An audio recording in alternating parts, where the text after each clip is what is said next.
Hello, everyone, and welcome to the Brawler in the Brain for another week, second week on a Sunday evening. Jarrad, how's your week been? Very good, thank you, mate. Yeah, been busy, always busy. Up and back to Melbourne a few times. Yeah, staying active. How about you?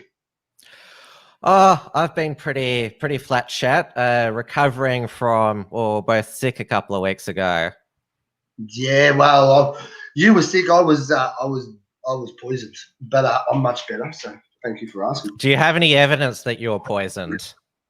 No evidence. All just all theory so far. But yeah, my wife's the main suspect, to be honest.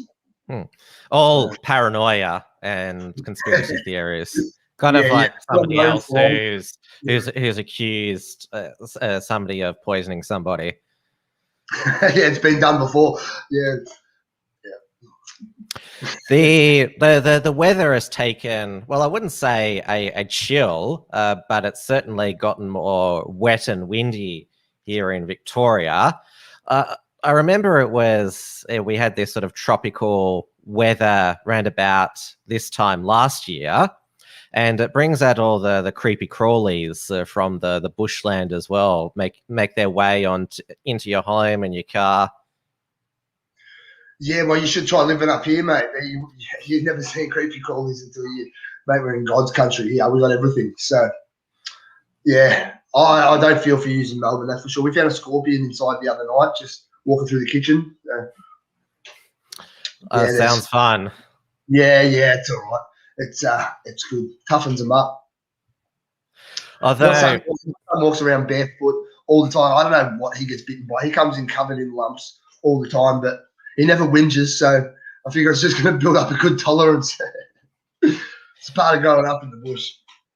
Well, it's nothing compared to what some residents of Sydney and New South Wales have been experiencing this weekend with the flash flooding, the Warrabamba Dam bursting. Like, there's homes floating down the road. It's called we've heard this expression before, once and 100-year flood. Yeah, and you see all the people just walking around in the shit. That's what I understand, like barefoot out there splashing around, like kids playing in it. Don't they realise the sewage floods? Like that's the first thing to happen in a flood. In a flood is the sewage is going to flood. So they're basically just walking. The sewage, as we know, contains coronavirus fragments in it, so it's going to be a super spreader event. Yeah, I'm sure. I didn't even think about that. There you go, Tim. You're onto it already. That will definitely be the next breakout. Oh, the floods, My pop had a mate who, we're in Queensland. They always have fucking floods in Queensland. So probably about 7 or 8 years ago now, maybe more, 9 years ago, they had floods, and they had them up north Queensland. So it was past, like the main flood was past Gympie, and he was down on the Gold Coast selling a yacht. It was beautiful weather down there, no floods at all. And he was standing out in the ocean. He was only standing up to knee length. He was in the water for about 20 minutes. Like, not a fit fella. He was fat, but he wasn't unhealthy. And he stood in the water for about 20 minutes, talking to this bloke about selling the boat. And he got out, and his leg started to feel sore a couple of hours later. That night he went to hospital. His leg had blown up. The next day they amputated his leg at the knee. And 2 days after that, they took it off at the hip. Then they ended up taking his other leg off at the knee. So he had a cut on his foot. And when he stood in the water, there was all this shit that had flooded from up north had got into the water and come down. Now, the government knew about it, and they didn't really warn anybody or anything like this. So he was like 60 or something when this happened. A Current Affair ended up running a story on it. And, I've got a lot of publicity at the time. But then you got all these people walking around in the shit now. It's absolutely crazy. Like that was hundreds of k's north of what happened, but he still lost both legs, one at the hip. And they're saying the floods could delay the vaccine rollout by a few days, which is just terrible news. Well, at least a few people might live a bit longer. That's not a bad thing. I'm not sure if they've blamed climate change yet for the floods. Well, definitely the climate has changed in Sydney and New South Wales from the past few days. I mean, it's gone from normal weather to flash flooding. Well, you think I'm a tinfoil hat wearer? My wife's convinced that the government's caused the rain. She thinks that they're manipulating the weather at their will. So, yeah, she's been listening to a bit of Alex Jones, I must admit. I think sometimes catch her here listening when I'm not around. But yeah, she's convinced that. No, we're not convinced, but she has a theory that the government could be implementing these rather sporadic weather conditions. Didn't Alex Jones have a theory about the Texas snowstorm, that it was government engineered? Yeah, that's right. And she was onto it before that. She thought the people that jumped on them were late on the train. So yeah, she's a very wise woman. You're quite pixelated on your camera tonight, I've noticed, more than usual. More than usual? That must be the rain or ACO. I'm still on my borrowed computer, so Jimmy's brother lends me his computer. I spoke to Mike Holt yesterday. He said the police have had his computer for 14 months now, so it doesn't fill me with with joy or hope of getting mine back real soon. I've been ringing them every fucking day, but yeah, I'm still just waiting. I might have to invest in another one, I think. One of the ladies who got arrested at the Freedom Worldwide event in Melbourne yesterday, she claims that the government agencies, they've locked her out of her computer and they're in the process of planting all incriminating evidence on it remotely. So they're not even taking a computer; they're just, according to her. That sounds like someone who's guilty of the information they have on their computer. There's nothing on mine, so I'm sweet. But if your computer is saying, "Oh, they're planting stuff," yeah, okay. No, you didn't make it to the rally yesterday. Neither did I. But it was pretty well attended in Melbourne, and also completely peaceful as well, and you never know what you're going to get from Victoria Police. Granted, you did call it, but you said it'd be a rather peaceful event. You called it based on the football and the women's march. How can they have 50,000 people at the football the night before, 47,000, and then not not bloody and then go on to shut down a protest a couple of days later? It's ridiculous. It's crazy. We got fights coming up, as you know, soon. We got one of our boys is fighting, and they've still got COVID restrictions on the fights. They're allowing 400 people in the venue, massive venue, sits over 1,500. They're allowing 400 people. So it's funny they let 50,000 at the football and 400 to the fights. Yeah, I can't believe. Well, given that there's no hotel quarantine program in Victoria at the moment, so there's no COVID being imported. So we've still got the biggest restrictions out of all jurisdictions. The biggest is still you have to wear the mask if you go into a supermarket or shopping center. I know you don't bother, and more people aren't bothering because I didn't even know you were supposed to still. That's the thing. But in the lead up to Saturday's Freedom Day, Assistant Commissioner Luke Cornelius, aka Chief Wiggum, the big fat constable, he was mailing around to various anti-lockdown, pro-freedom advocates these threatening letters. I'll just read it here. I'll read it in his voice, and it's hard to see on the screen. But this is what it says. I write to you to highlight the current health restrictions that apply in Victoria. Under the state of emergency, the purpose of these restrictions is to address the serious public health risk. The irony of him highlighting serious public health risks when he's the size that he is. Opposed to the state of Victoria, or if you are organising or planning to participate in a public gathering protest on Saturday, 20th of March 2021 within the Melbourne metropolitan area, please be advised. Currently under the Stay Safe Directions number 17 issued March 15th, 2021, face masks are required in specific circumstances such as on public transport, during hospital visits, and whilst attending certain indoor spaces, and are required to be carried at all times. Clause 7 outlines restrictions on gathering. A person in the state of Victoria must not arrange to meet or organise or intentionally attend a gathering of more than 99 other persons for a common purpose at a public place. The Department of Health and Human Services, DHS website, provides guidance on this requirement. If you do organise or participate in a public protest of more than 100 persons, this activity will be in breach of the Chief Health Officer's directions and will be an offence against the Public Health and Wellbeing Act 2008. If you breach a public health officer's directions by participating in a protest, you may be issued an on-the-spot fine of $1,652.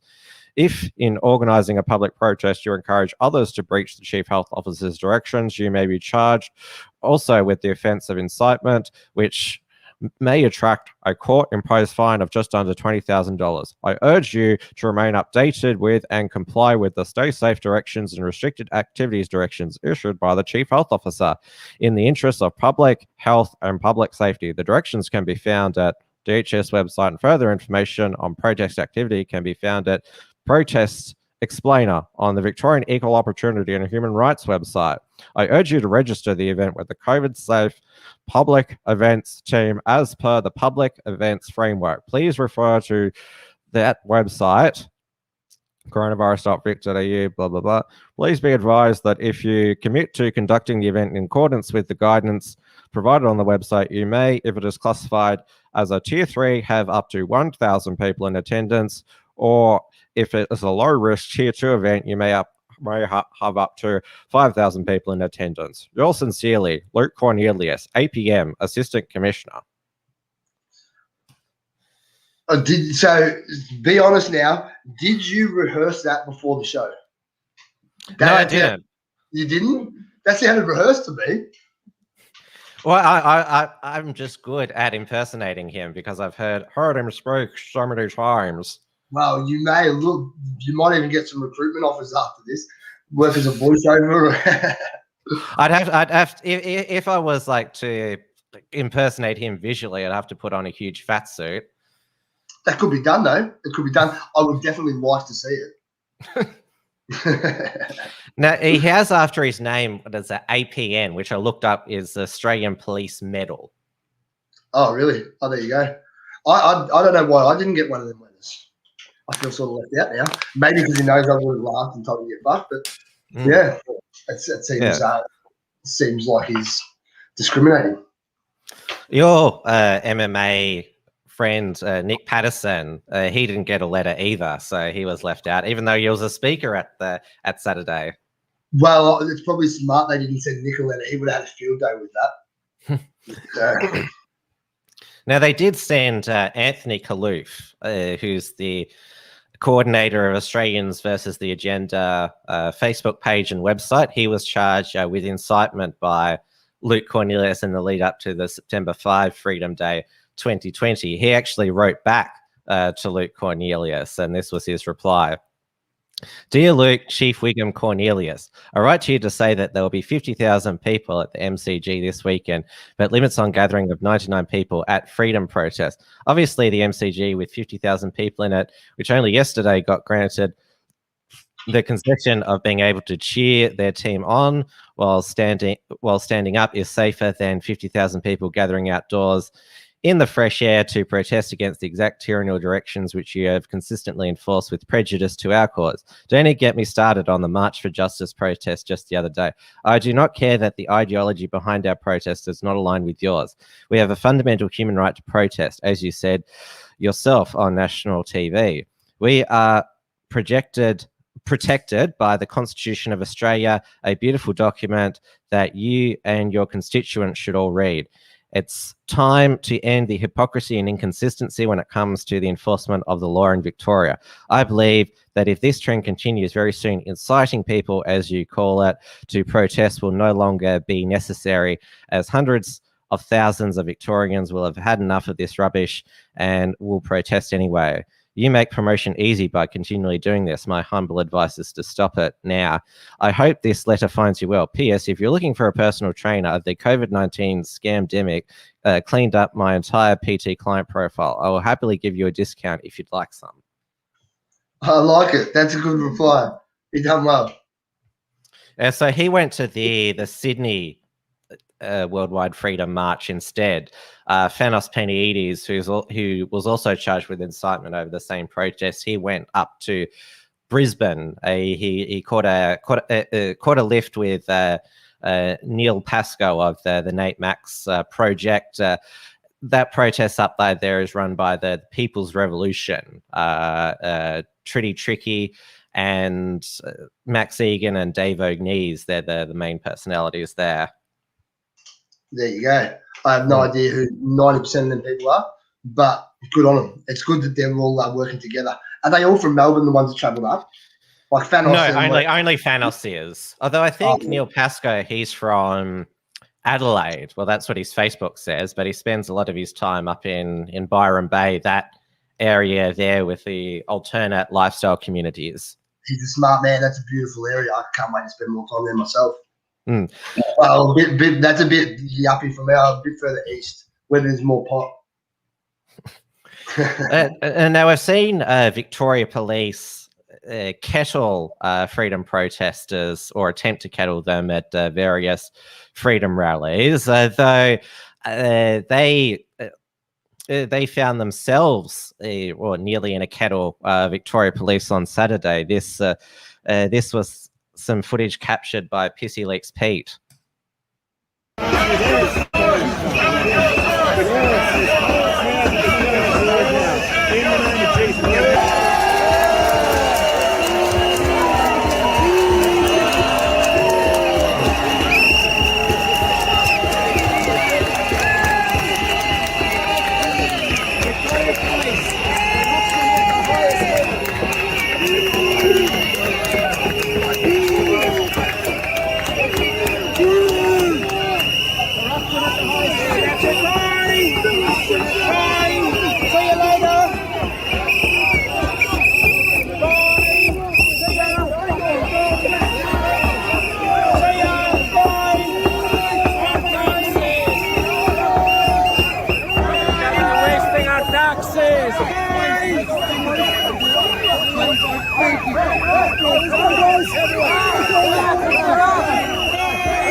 So Luke Cornelius would have been choking on his donuts watching that back at Victoria Police HQ after he spent the whole week mailing all those threatening letters.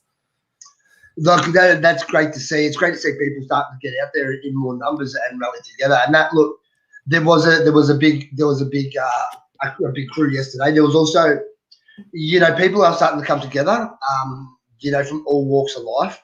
Gyms are starting to talk about what's happening. You got to realise it's a bit, like you said, like what's that dude who wrote that reply before? He's a personal trainer. He said it's cleaned out his business. So this is affecting gyms and stuff all over the country. So gyms are starting to we're starting to talk amongst ourselves, and which is a problem for the government, because it means I know for a fact there was a few gyms represented yesterday, and there was quite a lot of MMA fighters and such that were in the crowd there. So it's good, because it takes, when people start to see the courage of men that are willing to stand up, and women, that are willing to stand up, but it should be the men that are standing up in these situations.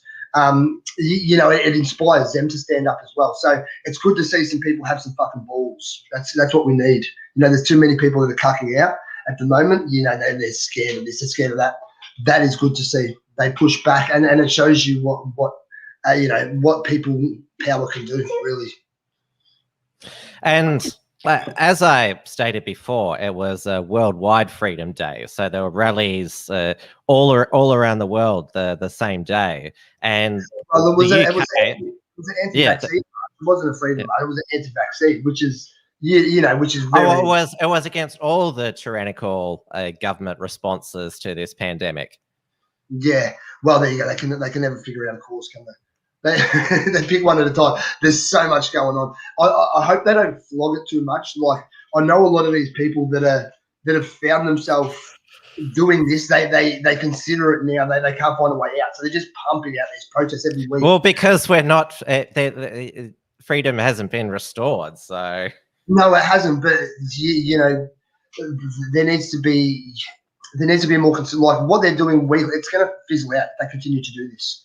They're not having much. They're just marching down the street carrying on. It's not getting any media attention anymore. It doesn't make the news. Because it was peaceful. That's the reason why. That's right. Yeah, that's right. But it's they only really report if Victoria Police or any police force move in on the protesters, get out their pepper spray, start arresting or kettling people. That's what the mainstream media is there for. If it's a peaceful gathering where people are, as I just said, peacefully demanding their freedom back, that's boring for the mainstream media. Yeah, and look, don't get me wrong, Tim. I'm a big supporter of it, and I have been for a long time. But this every other week protest here, this could fizzle out. They're not getting any traction. Well, it's not every week. I mean, that was I think. Did you see the Zoom call of the leaders that are running? Like, no offense, but fuck me. You know what I mean? There's so many women, and like there's so many fucking personalities. There is so much arguing in these leadership groups. It is fucking crazy. Everybody wants to be the one in control. That's politics. Yeah, it's crazy.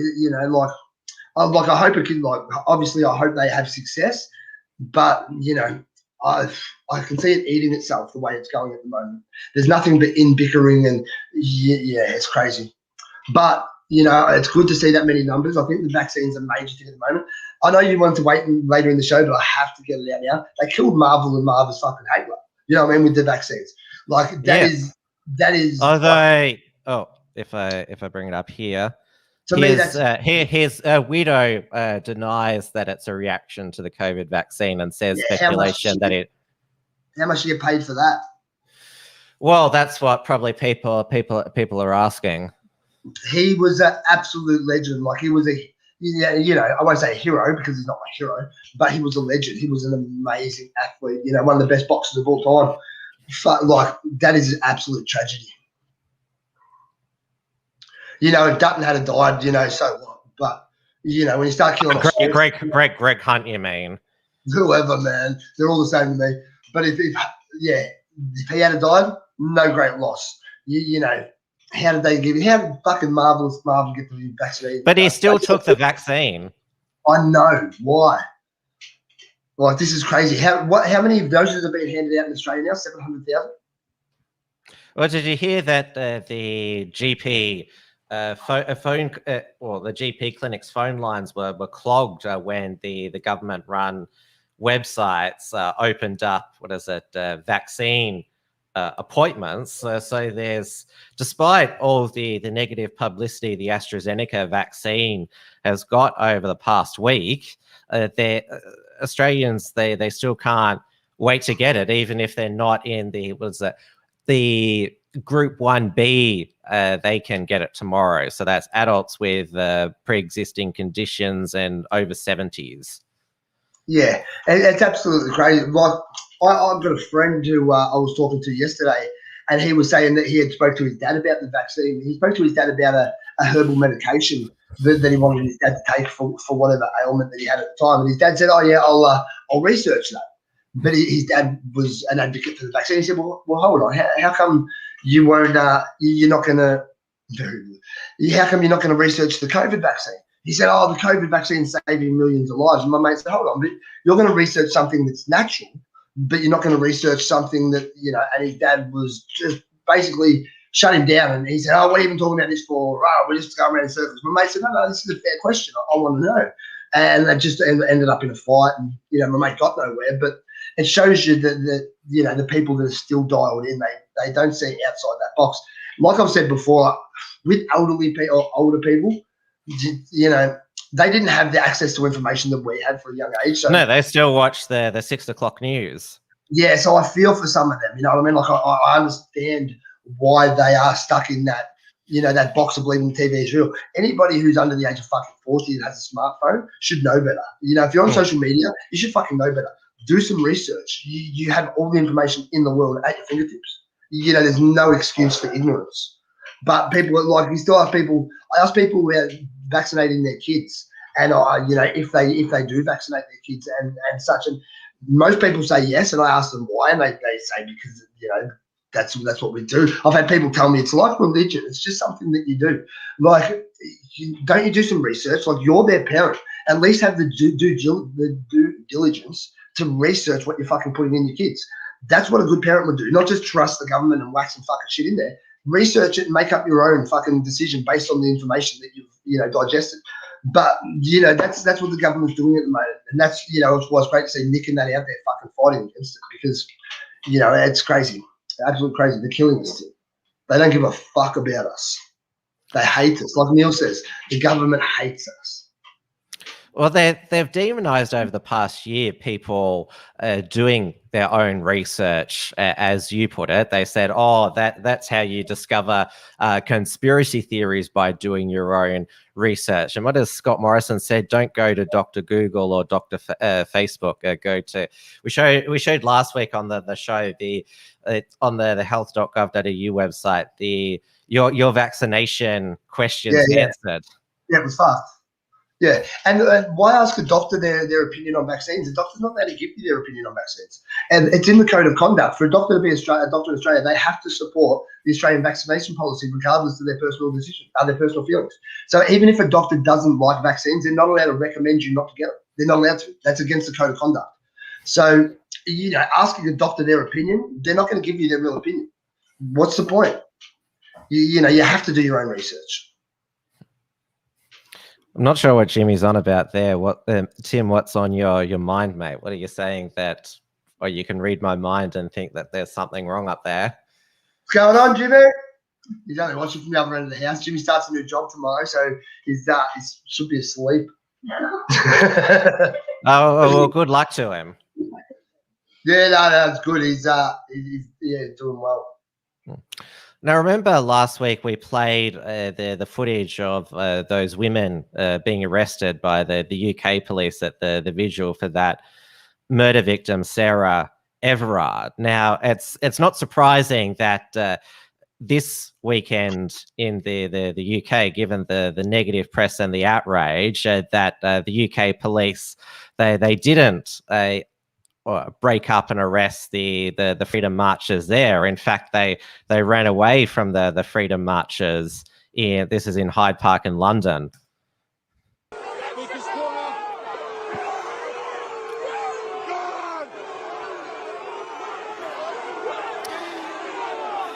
Seems to be a theme with the police this weekend, just running away. Yeah. And they're even being pelted with plastic bottles and that. The Melbourne protesters didn't do that. No, we have more class than them, buddy.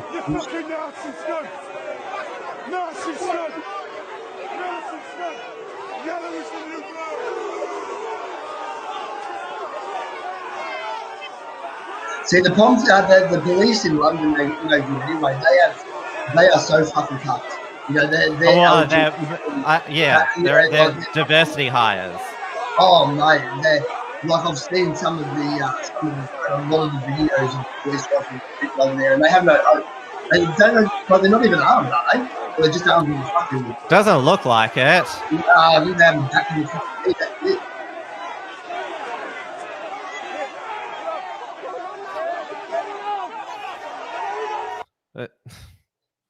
So they're basically in fucking Iraq there anyway. Like Hyde Park, they might as well be in Iraq. There'd be that many fucking Arabs coming at them, and they've cut down a long time. They've got no chance. The Poms are gone. They're so far gone. I know that the Victoria Police, if they feel threatened, they pull out the capsicum spray and go, "We're gonna spray it. Don't try us." Yeah, well, they don't just say it; they actually do it. I've been on the Yeah, but yeah. Nothing yeah, there from the UK cops. no, I don't even know if they have capsicum spray in the UK. I seriously think they only have a baton. I may be wrong, but I could have just made that up completely. But they definitely don't carry guns. I know that for sure. So, and we're like here, they haven't brought the like their soggies out on the protesters yet or anything like that. So they're bringing out these, they do have police units in Australia that will fuck you up. You know what I mean? Like we get these public order response people and that they're not serious police. They're not. When you get these jacked up squads coming through with machine guns dressed in black, that's when you worry. They don't play games. Last week, we heard from the Director General of ASIO, Australia's domestic spy agency, Mike Burgess, give what's known as the National Threat Assessment. And he said that they're no longer going to use the term Islamic extremism or right-wing extremism or terrorism. Instead, the terms ideologically, I still can't pronounce this, ideologically motivated violent extremism and religiously motivated extremism. And he delivered this one day after Victoria's counter-terrorism police arrested 3 young men in Melbourne's north over a supposed Islamic terrorist plot. Yeah, well, it's good that they've dropped us off the terrorists, so that's a good thing. Now, this quite interested me that Mike Burgess went on basically a media blitz because this is in the Guardian. I'll bring it up here. He did apparently Guardian Australia have a podcast as well. And so he said he still vows to call out right-wing terrorism when there's a specific threat. Australia's domestic. He'll be waiting a long time. There is no threats in right-wing terrorism. They're barking up the wrong trees. They try to portray, me as a right-wing terrorist. Both like Tom Sewell as right-wing terrorist. Just because you have an opinion that someone doesn't like doesn't make you a fucking terrorist. Yeah. So when they're trying to go for that's a big word. We're talking about fucking mass casualties. We're talking about trying to hurt our government or our country or our citizens of our country. We're not talking about fucking people who just have a different opinion than you. But that's how loosely they're talking. It's like calling someone a Nazi, or fucking a racist, or it means nothing these days. The term has lost any real meaning. They're just throwing it around like it's nothing. Back like 10 years ago, if you heard terrorist, you pictured fucking Muhammad with a beard. You know what I mean? Running in with a bomb strap. That's what you pictured. Oh, yeah. Well, what happens in France? The Islamist ISIS supporters behead people in the street for blaspheming. Yeah, like that's terrorism.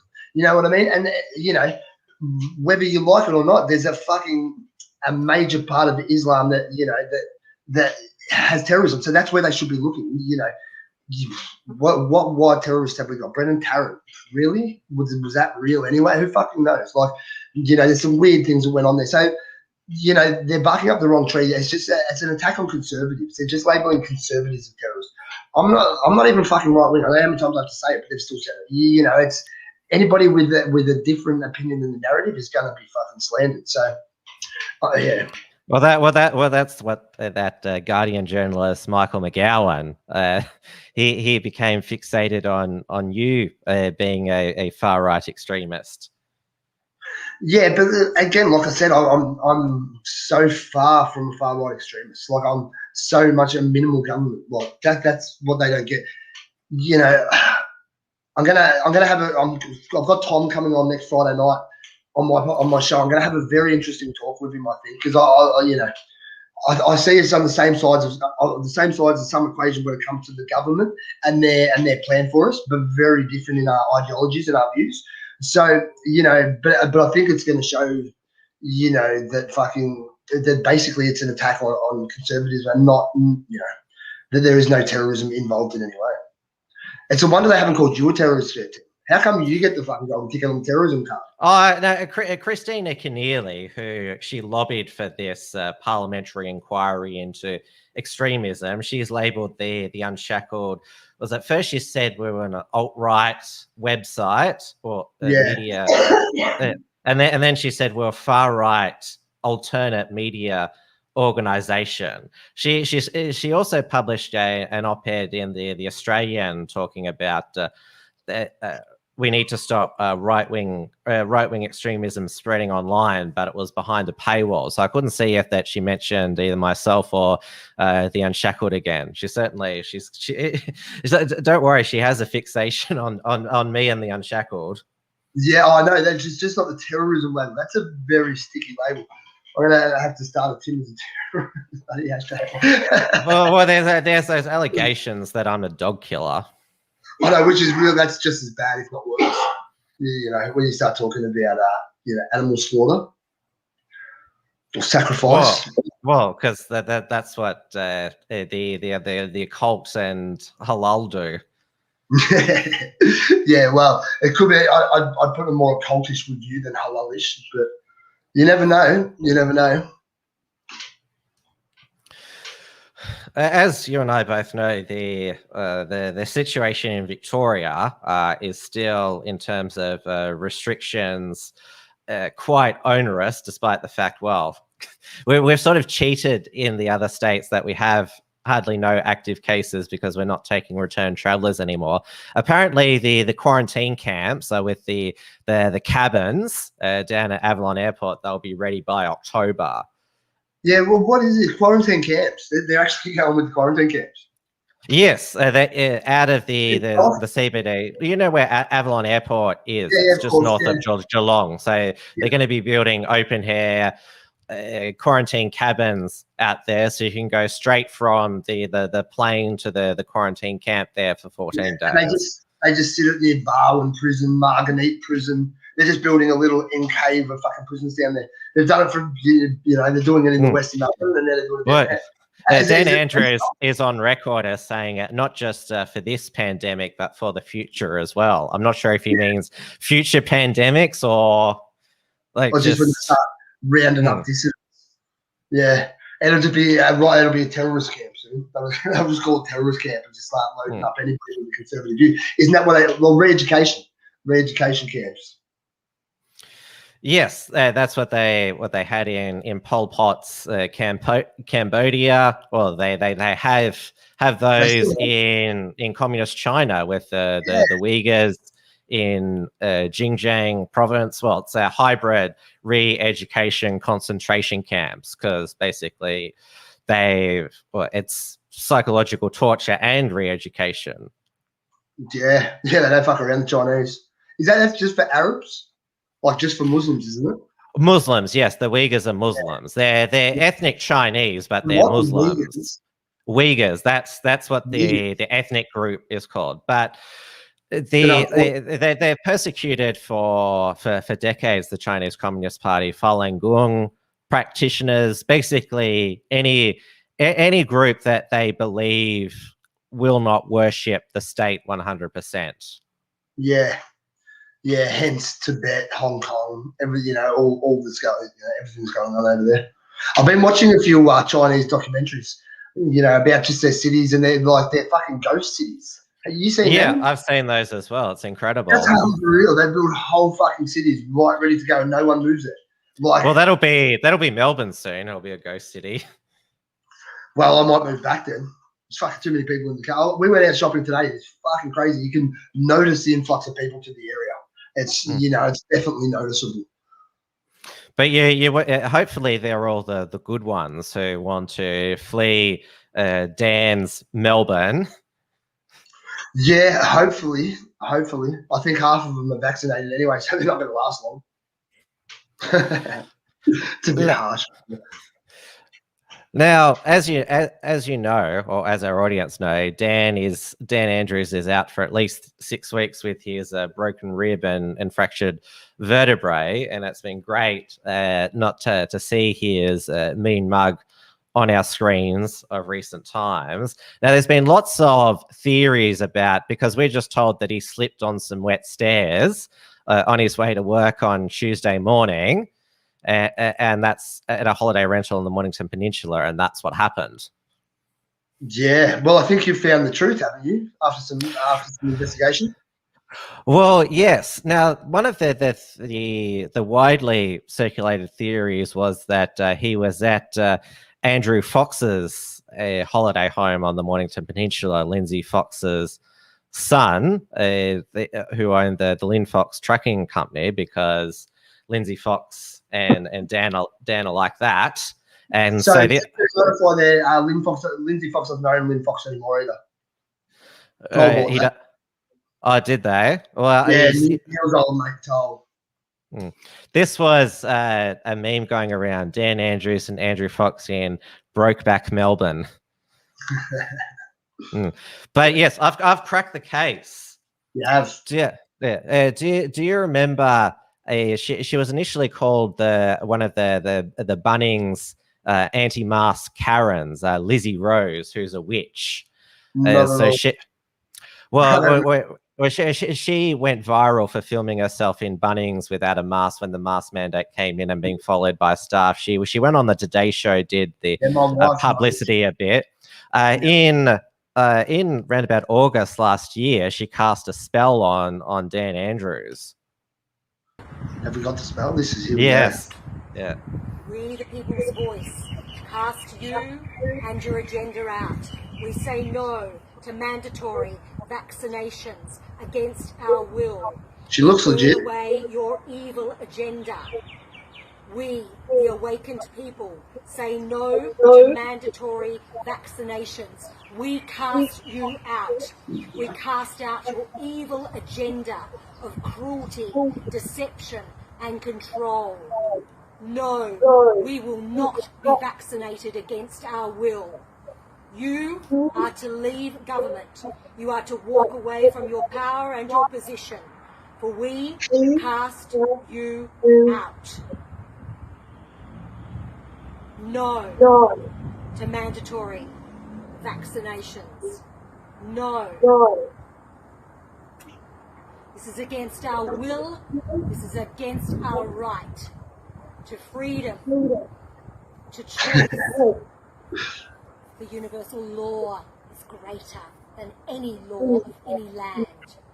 Hail and farewell, Daniel Andrews, and blessed be.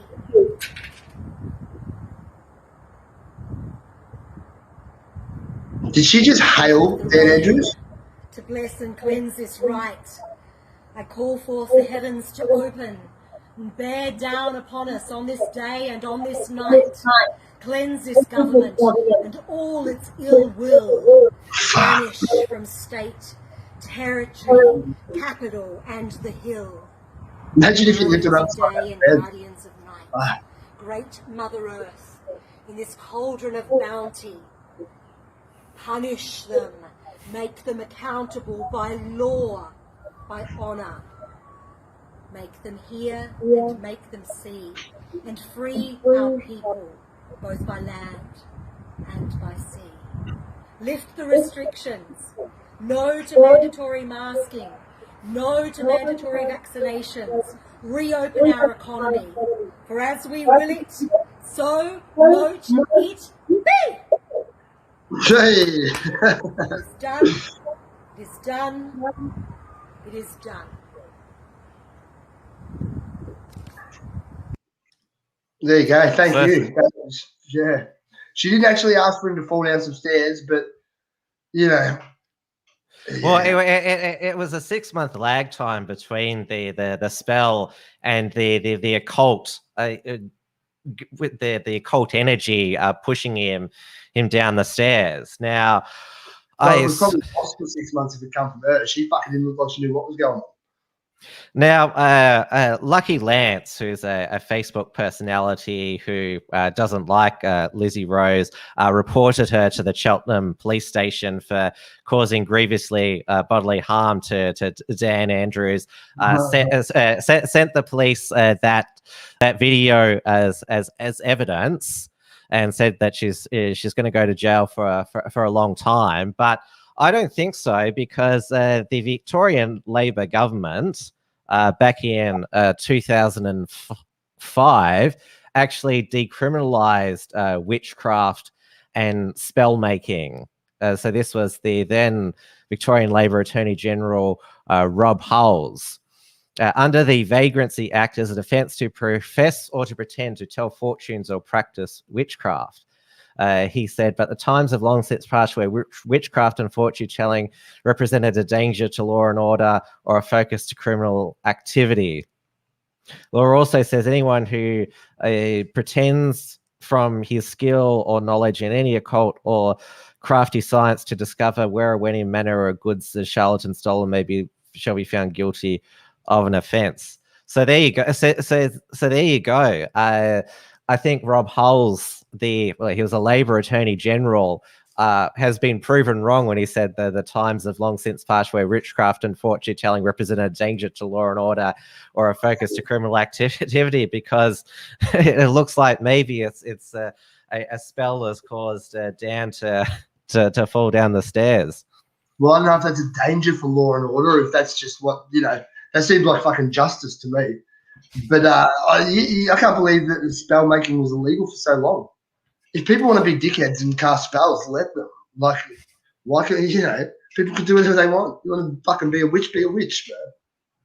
It would be an interesting court case if hypothetically she was charged with causing Dan Andrews grievous bodily harm. Like, you'd have to prove that they're the occult forces, they're the energy spirits pushed him down the stairs. Well, it'd be a new buddy. It'd be a modern day Salem witch trial, wouldn't it? Well, definitely. I mean, they used to blame in the Salem witch days the witches for all social ills. I reckon she's on just as much fucking drugs as they were too. What were they? There was something that was poisoning them and making them hallucinate. What was it? Can you remember? I think it was mold on the bread or something at the time was causing them to hallucinate. I can't remember what it was. Joe Rogan talked about it. But everyone was on this thing that was causing them to fucking basically go crazy. That's why they started accusing women of being witches. But yeah, there you go. A little bit of history. Very, very unsound history. It's probably wrong. Don't take anything I say on this show as gospel. Make sure you check everything. Yes, as you say, do your own research. Yeah, don't take Jazz's word for it. No, but there was definitely a lot of psychedelics at play there, and I reckon there's definitely a lot of psychedelics, coming into play with that Sheila as well. Not that there's anything wrong with psychedelics, but obviously some people shouldn't do it. I'm not sure if you've been following what I call the Me Too 2.0 saga in Australia. We mentioned the March for Justice last Monday, which they don't seem to demand anything in particular. Just that they want, what is it? Systemic and cultural change so women are treated better, whatever that means. Yeah, it's just a fucking trendy thing to protest at the moment.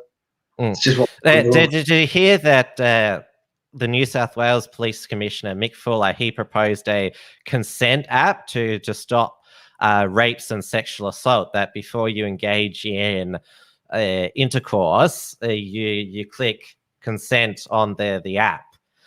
So you and Kate would have to make sure that you've. I'd probably be in trouble then. I wouldn't get any consent. No, look, it's gone so far fucking crazy in the society. It'll probably come in. It won't surprise. A couple of years, that'll probably be normal. That doesn't sound outrageous to me. It sounds outrageous to me, but it doesn't sound like something that won't pass. Like, that just seems like, fucking. At least it'll protect some little dudes from getting, Me Too. So what would it be? A sex safe app? Because remember, we had the COVID safe app. Yeah. Next, I want them to film it all, just so there's video evidence. Make sure everyone films every sexual encounter and uploads it to a cloud, just so we know that, then we know what goes on. Did you know, you know how we have COVID marshals? at various events now. Well, the young liberals in Australia, to stop supposed sexual assaults at young liberal functions, they're going to have safety marshals to make sure everyone gets home safely and there's not too much drinking. Because that's what we need. More people in positions of power. That's, you know, all these people with all these little positions of power, it's fucking ridiculous. You see them become like, they get like that at Bunnings. Like, I don't know how many arguments I got for walking in the wrong fucking door because they put them wrong gates. Did you get them in Melbourne? Them gates where they go up that way, down that way. So they heard yes, you. Yes, they're entry and exits. Yeah, they heard you in like cattle. So I just walked through the opposite doors. They always try to go around the other fucking like.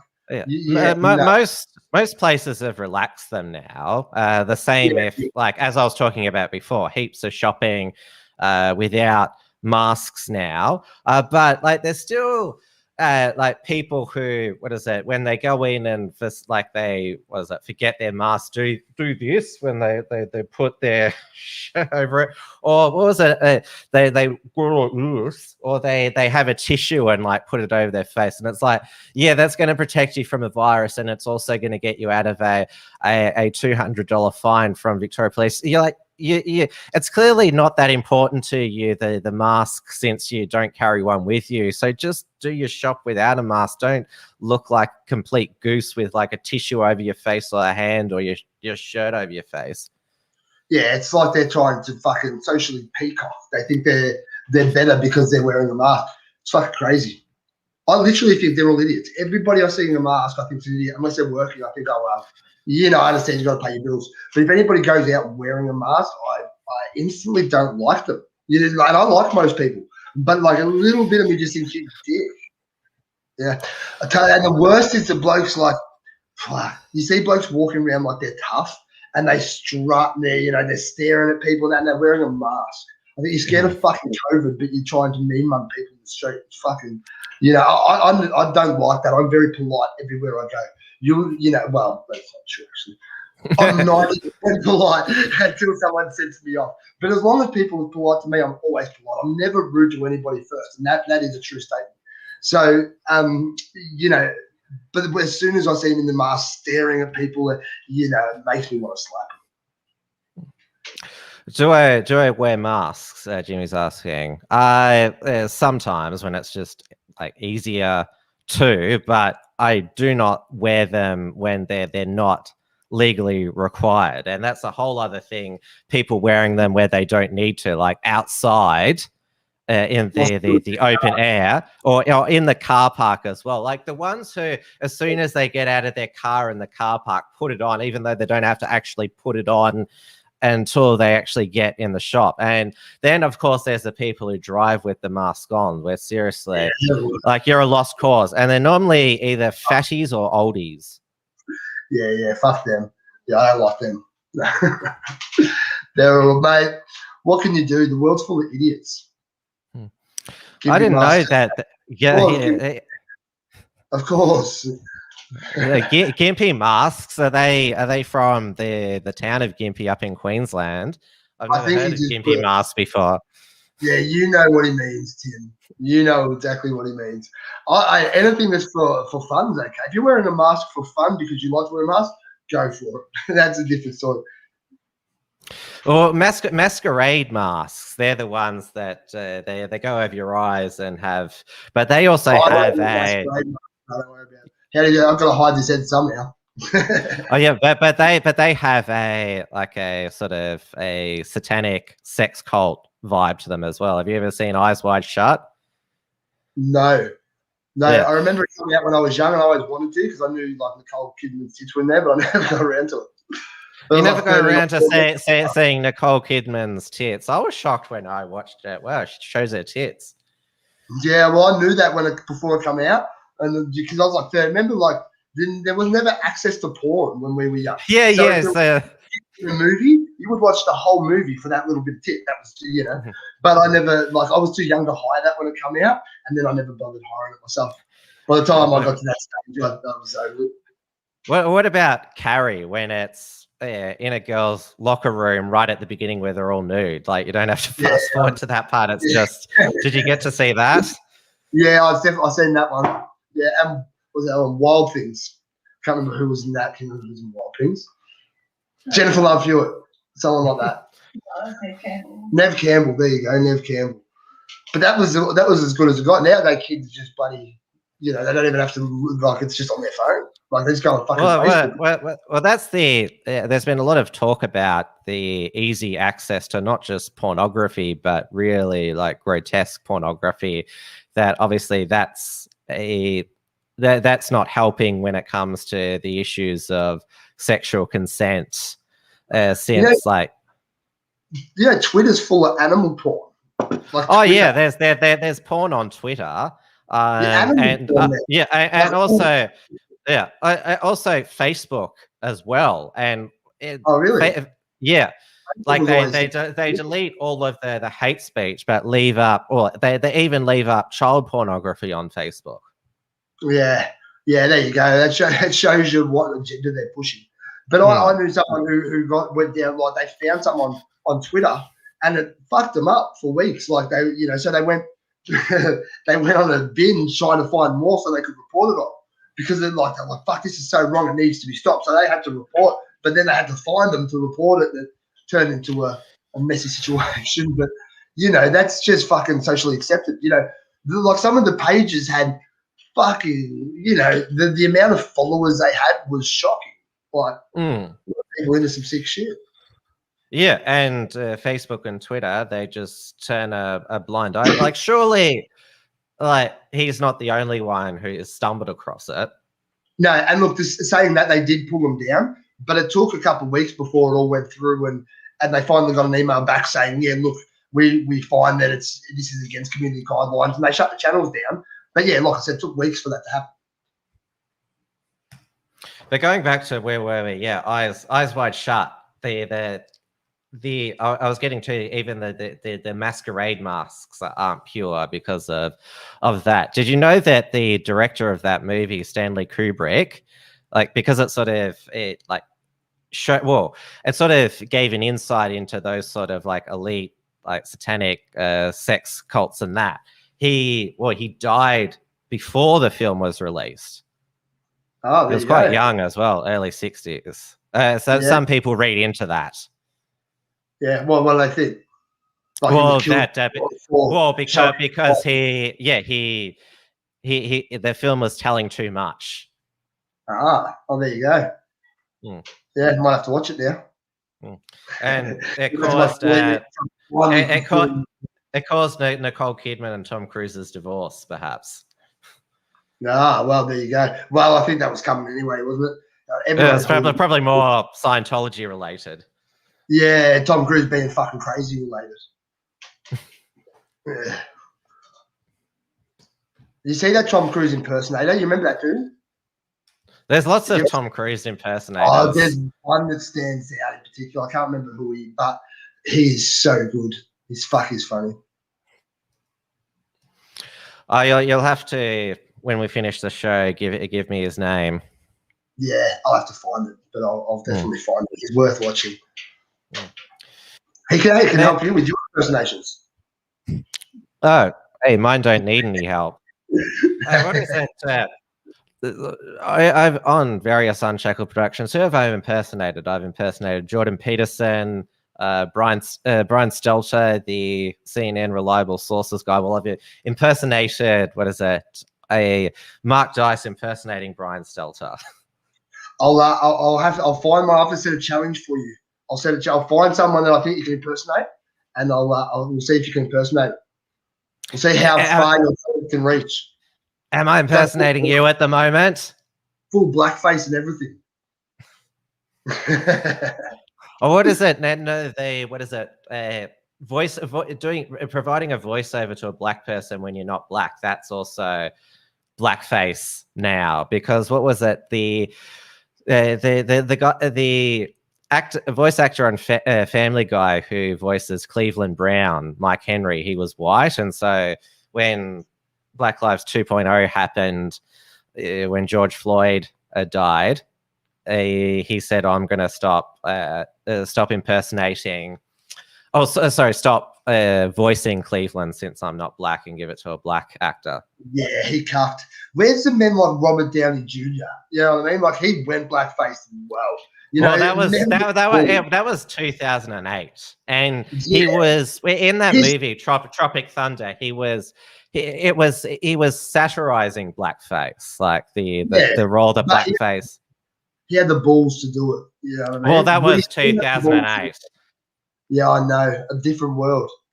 Mm-hmm. But the people that are fucking upset these days are the people that's like that Tom McDonald. He's got a line in one of his songs that says, "We all grew up on South Park. How we offended."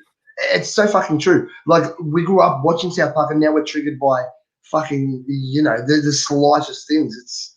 It's crazy. We're not. No, we're not. But society is. Now, the Australian Me Too saga, it turned into last week basically politicians complaining about the abuse they get from constituents. And I noticed that, well, this was a couple of weeks back, that Fiona Patten, the Reason Party leader who voted for the 9 months state of emergency extension that Dan wanted, Fiona Patten close to tears as she recounts foul tirade of abuse directed at her this week. Oh, yeah, it's this whole fucking victim culture. It's cool to be a victim. Yeah, the tirade of abuse came after the independent MP voted to support the Andrews government controversial state of emergency legislation extending powers until December. She says it's been a hard week and online abuse does take it out of you. You wake up in the morning, open your emails, and there's just thousands of foul emails. Oh. Ms. Patten suggested a code of conduct to govern MPs' behaviour, saying many of the abusive and sexually suggestive online comments directed at her were promoted by online posts made by other Victorian MPs. She seems to be singling out Bernie Finn, who's a Liberal MLC, who calls her Satan's little helper and leader of the Treason Party, which I think is funny. But she claims that MPs like Bernie Finn are inciting this foul abuse directed at her. Look, I think she's inciting it herself. People are going to tell you what they think. But yeah, online abuse everybody gets it. If you're going to speak in any sense, that doesn't matter. You're going to get it. Does online abuse victim, does it make you feel bad, Tim? You've been on the end of it. Does it upset you? No, I like if it's like, say if it's genuine criticism that, I didn't do this well, like if it's legitimate, like then I'll take it seriously and I'll be like, yeah, like I could have done that better, or maybe if it's just like downright personal abuse, I just laugh it off. Like, what have we got? We've got a couple of dislikes for this video, sort of like, who could it be who's done those dislikes? Because there's plenty who like just engage in puerile online abuse about me. It just makes me laugh. Yeah, look, and I got my suspicions who that could be too, but that's fine. People not liking you is what's going to make you grow. You see that the people who are the most hated are the ones that get, like Neil says, when you start to become effective in whatever you do, people are going to hate you. So good. The more people that gives us a thumbs down, the better. Who gives a fuck? That doesn't matter. It's all irrelevant. But and like you said, if constructive criticism is different. If somebody points something out that you could have done better, and you say, "Oh, yeah, fair enough. That's a fair point," and you take that on board, that's not being a victim by, he said something mean. Say if you're going, like you're doing a big interview and like a viewer says, well, how come you didn't ask this or push back against this? Then like you like that's legitimate one where you sort of think back, I could have said that in that situation, maybe if it did that. Like that's actual like constructive criticism, which you like should take seriously and reflect. Yeah, and that's right. And character shows. I've never seen you sit there and talk shit about anybody. For you've defended yourself against criticism. I only respond like with abuse if somebody starts abusing me. Like, but you're creating content. You're busy making things, and these people they're busy doing nothing but watching other people and bitching about what they're doing. Making videos, calling their names, manipulating their footage. Even that, like, at least they're making videos. Half of them are just typing a fucking comment and hiding behind a fucking meme. You know what I mean? They're not even, and they're portraying whatever insecurities they have onto you, trying to bring you down. You know, why not just live your own life? Why worry about what the fuck Tim's doing or what? Even this bitch, like, why is people writing her emails?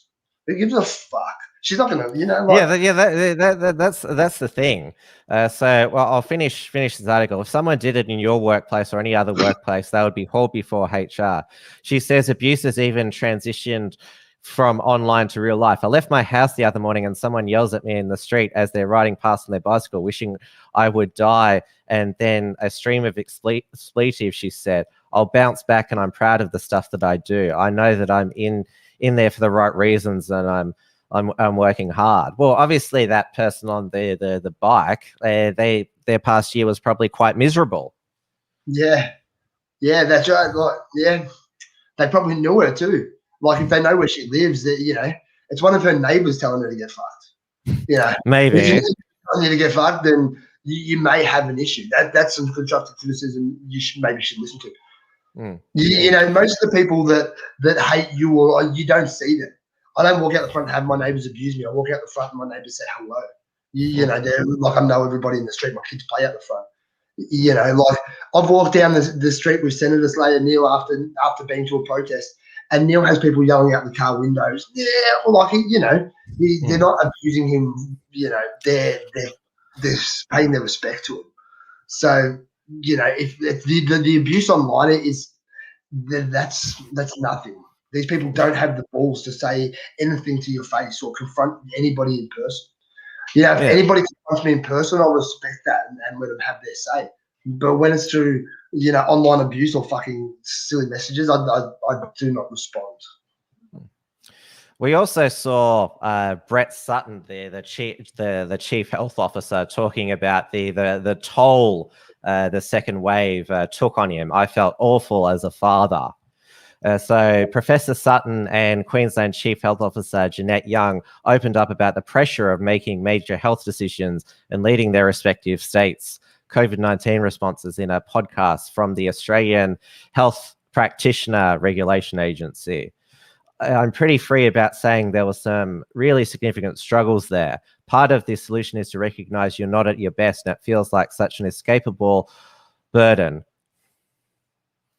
He cites the cancellation of the Australian Grand Prix as the first major decision he made, saying it provided a template to restrict mass gatherings as the pandemic worsened.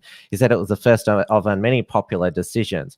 You get torn about over this stuff, and I continue to. You have to be reasonable and gentle with yourself. This will always happen at the pointy end of decision making. Hey, here's an idea. Why do you need to make these decisions? You don't have to. Yeah, look, is he really making the decisions anyway? Yeah, that's the thing, yeah. I find that hard to believe that he's the man calling the shots. So I think they're all just the fucking lightning rods that are picked to deliver the blow. So, you know, it's another poor me thing. It's all you see from him. It's all bullshit. And, there's some more female MPs given the Me Too 2.0 have detailed the abusive emails that they get.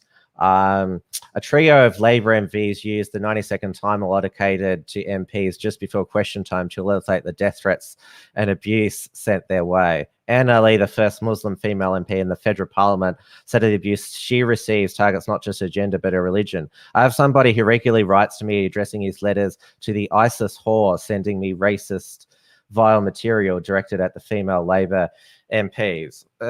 Isn't there a viewer of this show who fits the description of somebody who would regularly write to her and use that expression, ISIS whore?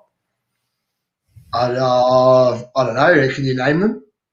Well, Australian Meditations denies that he is the one sending Anna Lee these emails. Well, yeah. I'm not going to comment there. Nothing. My mum said if you've got nothing nice to say, don't say nothing at all. So. Actually, my mum didn't say that. My mum would say you're a cunt. But as you said, like, all the people who feel the need to like send these abusive emails, like got too much time on their hands. And if you're like in your MP, like receiving angry letters or abusive emails it's part of the job. Yeah, it comes with the territory. I don't know what anyone thinks bitching about that's going to help them anyway. Don't you know, like, this is Australia. We stir shit. So, and if we find, like, not just like I'm abusing them, but we as Aussies, if we find something that upsets you, that's what we're sticking with. You seen that with Adam Goods. No one gave a fuck that he was Aboriginal. Everyone booed him because he was a fucking sook. That's why.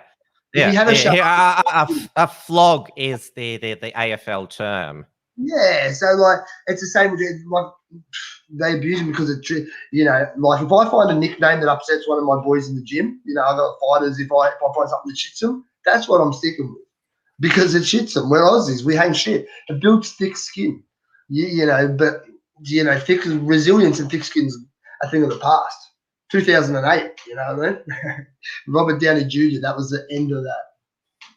Well, there's a good expression, don't feed the trolls. And I haven't mentioned yet the case of Liberal MP Nicole Flint, who, well, she is retiring at the next election due to the Get Up campaign against her during the 2019 federal elections. She's the South Australian Liberal MP for Boothby. What's that keep flying in front of the... Man, I told you there's flies. We're in the bush, man. There's so many flies in here. They could be planting a new virus. They could be. But, mate, a spider couldn't slow me down. It take more than a fucking fly to hurt me. So. I found a toy bat on the ground the other day. A toy bat? Whereabouts? Yeah. Just outside a supermarket. So, like, yeah. Yeah. But yeah, going back to Nicole Flint, like she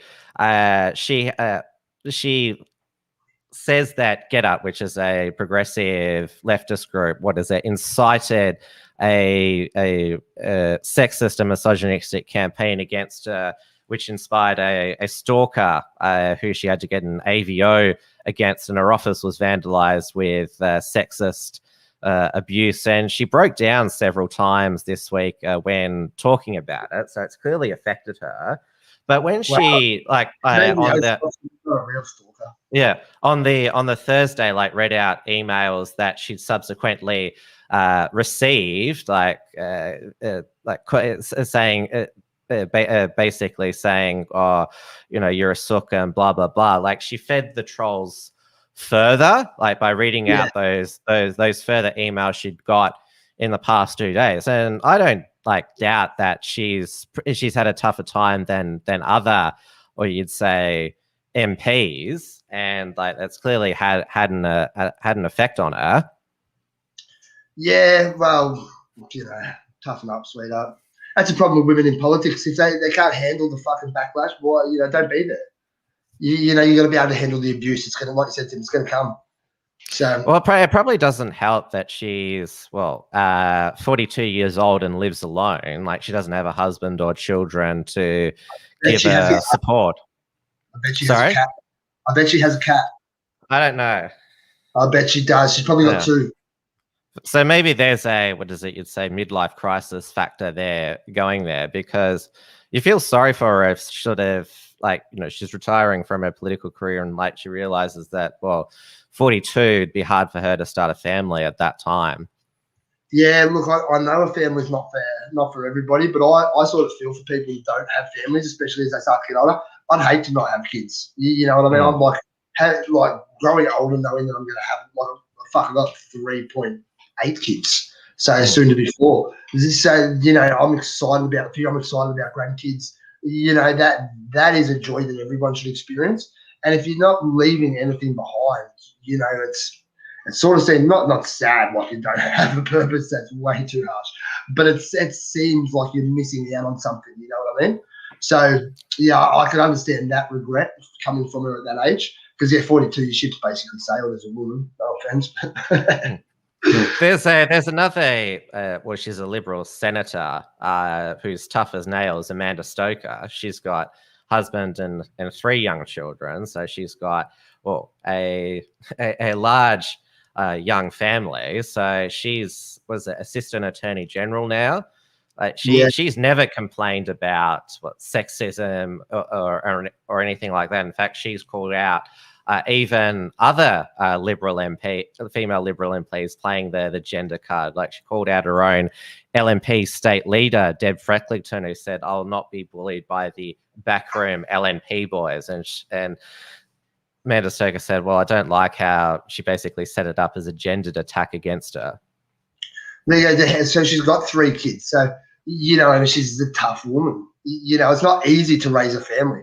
So she's raised a family and worked a job. Hopefully she raised a family. Well, she was a lawyer before she entered the Senate. So so there you go. She's managed to build that resilience. But raising a family is it's a very hard thing to do, especially for a woman when men are like, my wife carries the whole fucking show. She looks after me as well. Like, I don't do a whole heap. You're not supposed to confess that. Well, everyone knows it's true, so I can't deny it. I'm a very lucky man. You know what I mean? And I do what I do, and we definitely have our roles. But I'm lucky. She keeps the shit floating. So, when a woman does manage to have a family and a career, you got to respect that. Now let's go to international news towards the end of the show. Now, I only heard about this news from pro-freedom advocates. I didn't know that. The Tanzanian president John Magufuli died after speculation about his health after a 2-week absence of public life. So he'd died from heart disease that plagued him for a decade. There were rumors that he contracted COVID-19. He had frustrated the World Health Organization during the pandemic by playing down the threat from COVID-19, saying God and remedies such as steam inhalation would protect Tanzanians.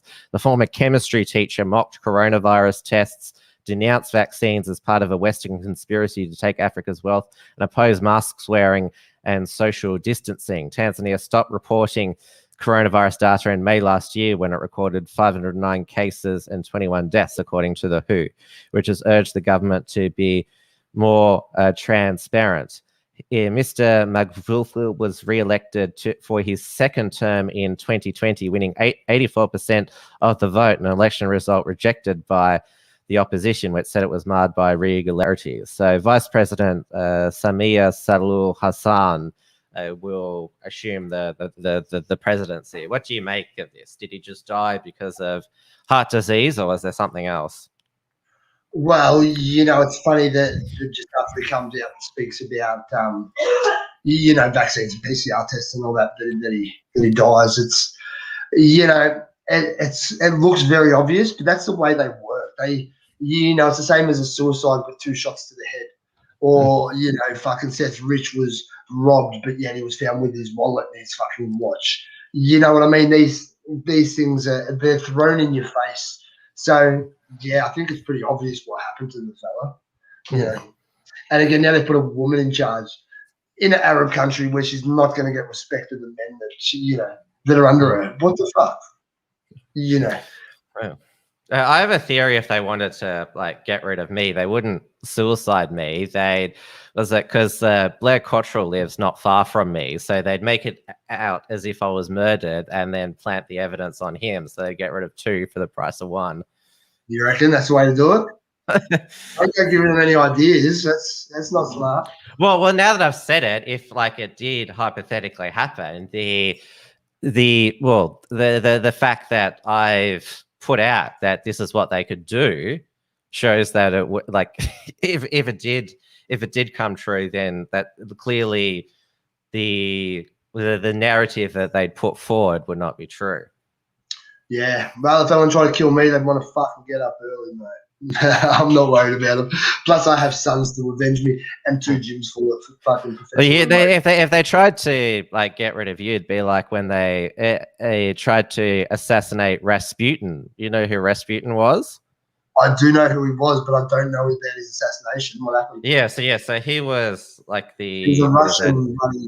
He was a sex cult himself, wasn't he? He was like a witch doctor for the Russian queen's hemophilic son. There were rumors that they were having an affair. So some of the Tsar's inner circle, they tried poisoning him several times, didn't kill him. Then they tried to shoot him several times, didn't kill him, and then they basically tied him up and threw him in the river. Yeah, well, that'll do it.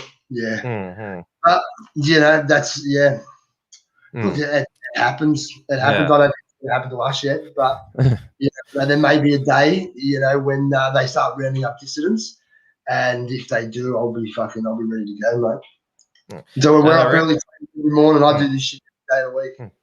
And the really strange thing about his assassination was he was killed by homos, so they cut off his penis and preserved it in a jar. Really? It wasn't like where it was Russia back in the day, weren't they all just rooting anything? It was just a big swing. Wasn't he like a swinger sex cult leader anyway? Yeah, he was. He was like, what is it? One of the first pansexuals, as is the modern terminology. Yeah. Well, there you go. They're them Russians are wild, man. They always have been.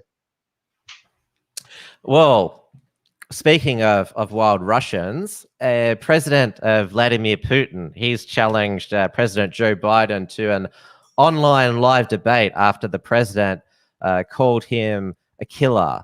Putin said, "I've just thought of this now. I want to propose to President Biden to continue our discussion, but on the condition that we do it basically live, as it's called, without any delays and directly in an open, direct discussion. It seems to me that would be interesting for the people of Russia and for the people of the United States." I'd love to see that. It's funny that he never asked Trump to a live debate, but yeah, I'd love to see Biden and Putin. I'd love to see Biden in a judo match. That would be cool. I have to say, as you've said, as a lot of people saw this weekend, Biden taking on Putin when he can't even take on the stairs on Air Force One. Oh, there it goes. Oh, there it goes again. Oh, again.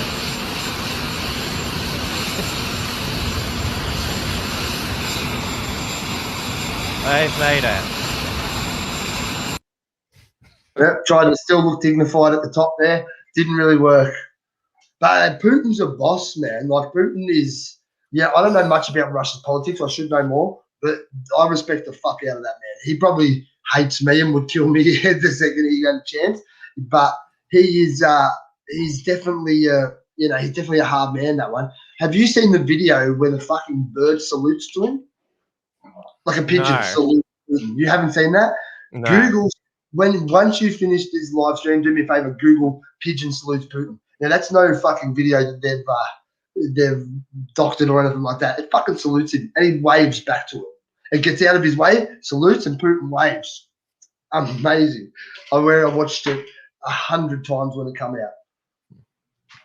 So. Now the mainstream media have said, "Oh well, it was quite windy that day. That's why Biden slipped." But this is the thing. When we already knew that Biden's state of mind wasn't the best. I mean, he was elected as president at the age of 78 years old. So what do you expect? Old man struggles to get up really long stairs. Yeah, it's sort of expected, isn't it? Heavy breeze blows old man over.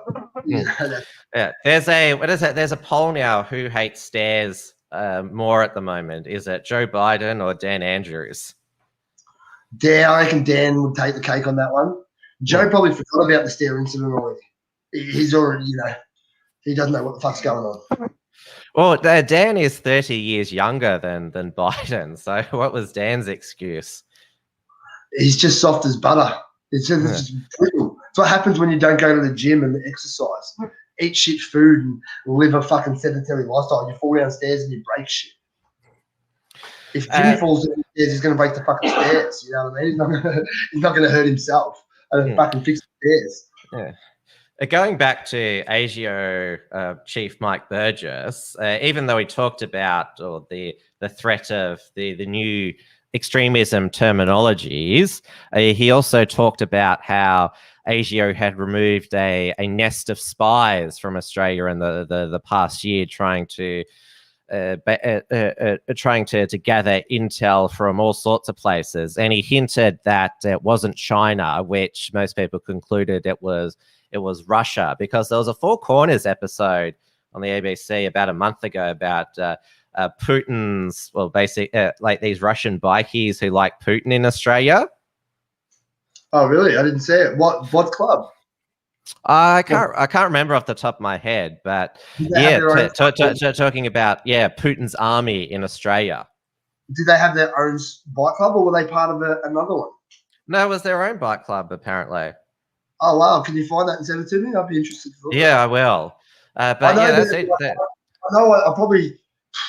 I don't give a fuck if she tells the story. I don't really know. But I used to know a bloke who I could get myself in trouble on this show.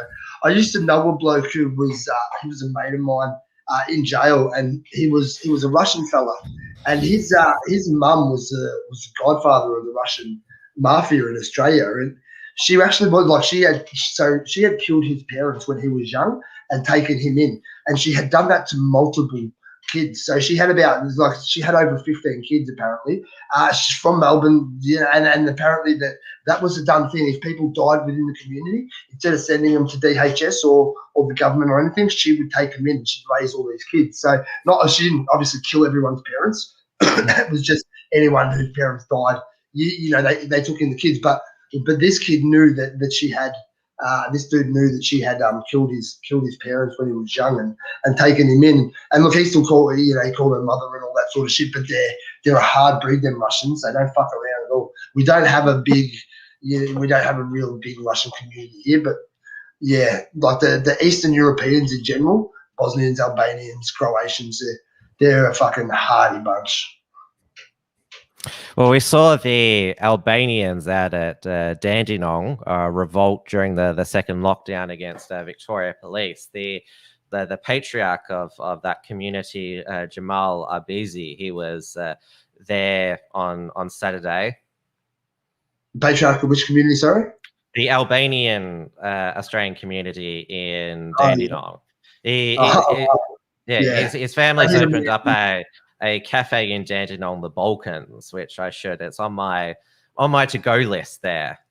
Yeah, well, he's definitely a man that you should respect. And the Albanians, they're definitely amongst the I won't say the craziest, let's say the heaviest of nationalities. You don't fuck with Albanians. Albanians believe in vendetta. Vendetta is part of their society. So I've seen his videos. Like, he's like the grandfather. He's still tough as can be.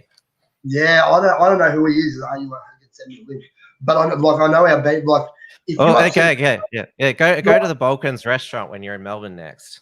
Yeah, for sure. Look, I used to live in Dandenong. I know it well. Dandenong used to be the most multicultural hub in the world. There was more languages spoken in Dandenong than anywhere else in the world. So it was my old man used to work there in a recruitment agency. And I lived in boarding houses and stuff there when I got out of jail, and it's definitely a different sort of place. But if you upset an Albanian, say if your grandfather got into a fight or your great grandfather got into a fight with some bloke, you still hate his family. Like the blood feuds last for generations there, and they don't fuck around. Like they definitely don't. So yeah, they're from what I've met of them, they're nice enough. They're tough. They're tough. Same as the Croatians and that. Like, Croatians are great people. I've got a lot of Croatian friends, but tough as fucking nails. Well, the Patriot movement in Australia, one of the most well-known and unpredictable personalities, Bluebeard, is a Croat. There you go. Yeah, they're definitely off. Yeah. But great people, great. You know, they like do anything for you. See, the Aussies lack the camaraderie that a lot of these nationalities have. You know, they stick together more. You know, which is one thing I know that Tom Sewell is big on, that his right to be able to start white schools and white institutions and stuff like that. Well, that's his dream that he's talked about for a while. I can't see why he can't do that. You know what I mean? I think yeah, like he's talking a lot of talk in that regard. We'll see if his a dream comes to fruition. He's going to be. I don't understand why they could have African schools, Aboriginal schools, Asian schools, Islamic schools, and then not have a white school if they want to. If you want to have white, have a white school. If you want to have black, have a black school. Why can we tell people? We don't have. We do have, what is it?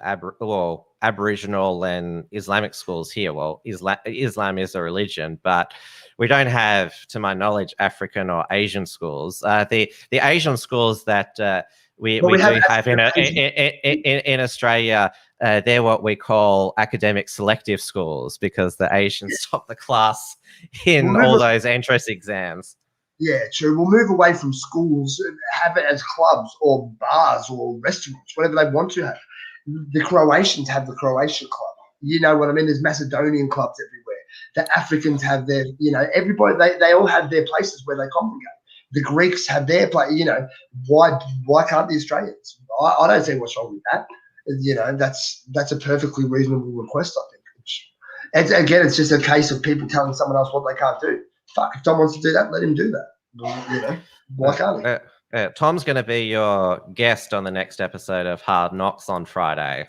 He is. Yeah, I'm looking forward to it. It's it was supposed to happen a few weeks ago. We couldn't make it happen because of various situations, but yeah, we're both good to go now, so it should be good. Yeah. He's live now, Tom, at the moment with Maddie and Dave on XYZ Live. We'll see. This will be a test for your stream with Tom, whether because we're both going to watch the replay later on, whether it stays up on YouTube or gets taken down. I may watch it. I can't guarantee I'll watch it. I probably won't, to be honest. That never even crossed my mind until you said that. I would just get you to fill me in on the highlights. Look, I like Dave. That's all I'll say. I like Dave. Dave's a good bloke. G'day, Dave. But got nothing else to say. Well, I'll be back next for Trad Tasman Talk Tuesday. We're going to be starting at later time, 7:30 p.m. Melbourne time, which is 9:30 p.m. Auckland time. Basically, well, we had been starting late the past few weeks, why not make it officially a 7:30 start? And I've also got a big guest on Wilms front, the weekly edition this week on Wednesday, 8:30 p.m. Melbourne time. I'll be speaking with Chef Pete Evans, who's now the New South Wales Senate candidate for the Great Australian Party. How did you fucking pull that one? I just emailed him and he said yes. Oh, really? Well done. Yeah. Yeah. So I didn't know who he was until. You should have been fighting like a ball in the brain. Me and Pete might have gone along like a house on fire. We both wear tinfoil hats. I didn't know who Pete was until he started to speak against the coronavirus narrative. I've never watched any of those cooking shows. Tim, if you had got him on this podcast, I would have moved up about 5 rungs in my wife's eyes, I reckon. She's a big fan. Oh, I'm sure he'll, in his, campaign or tour of New South Wales, he will come down to Albury. Yeah, I'm sure they'll try to keep security between me and him at all costs. They won't. Me and Pete have a conversation that could definitely go off the fucking rails. I like him, but well, it's more that people who talk to Pete get into trouble, because Craig Kelly went on Pete Evans' Evolve podcast, and that was sort of signaled the beginning of the end of Craig Kelly and the Liberal Party. Yeah, well, look, mate, it's good that Pete's coming on your show. It shows that he's in touch with just, the everyday man. It's good. It's good that he's got a major platform and can do interviews on whoever show he wants. So well, they've deplatformed him significantly because of that. He's no longer on Facebook and Instagram. He's still got his podcast, the Evolve Network podcast, and also he set up like his own subscription TV network, the Evolve TV network as well. Yeah, no, good job, Tim. That's great, man. I'm sure you'll do really well. Yeah, there's plenty to ask him, and I only started listening to his podcast recently, when Craig Kelly went on, and like the mainstream media narrative is that he's gone crazy, batshit crazy, Pete Evans, with all these conspiracy theories now. But you listen to his podcast, and he comes across as a very reasonable, intelligent, knowledgeable person. I'm thinking, why are they saying that this guy's unhinged and weirdo? He's a very smart man. He just woke up to the bullshit. That's all that happened. He was obviously, he was part of that, not that circle, but he was in the media lifestyle, and then he woke up and started to speak out about vaccines, 5G, all that sort of shit. Sunscreen, the chemicals you put on. I remember when they slammed him for saying you shouldn't put sunscreen on. He's fucking right. You shouldn't put sunscreen on. Not the stuff that we're putting on now. Zinc and stuff. There is times and places and products you can get. I put on sunscreen last week because I was sick of my skin burning. Yeah, and look, there are sunscreens out there that aren't as bad, but there is a lot of sunscreen that you're putting on that has shit that you should not put on. My skin smelled so bad. It was so terrible. Zinc, use zinc. Zinc's natural. You know what I mean? Stuff like that. Like you may be able to see it on your skin more. Because the fuck, you want to protect yourself from the sun. People rubbing chemicals on their skin, they're just giving themselves fucking cancer slowly. It's known that carcinogens and like chemicals and all that will cause cancer. So the information's not hard to find again. And Pete's just telling people that, and that's what they don't like. So I'll definitely be tuning into that one. All right, we'll wrap it up for tonight. Thank you again, Jarrad. Thank you to our live audience on both the Unshackled and Searby YouTube channel. And I didn't even share the link on that, so I don't. Yeah, but thank you anyway. You're still trying to get your stuff back.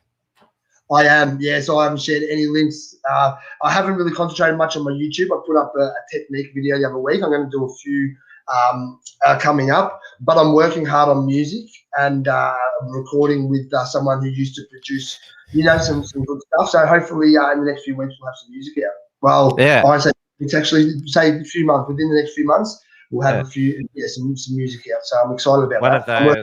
One of those could be the new theme of our show. It could be. It definitely could be. We'll see. I might get Jimmy.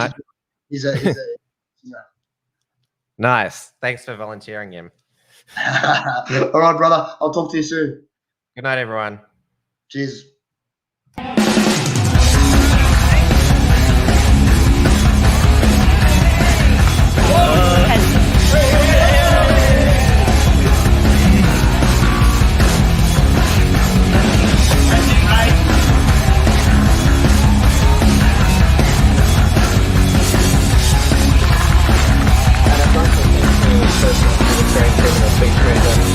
Organising this brilliant inviting me to speak. I know it's not an easy thing to organise a public event, so just like to thank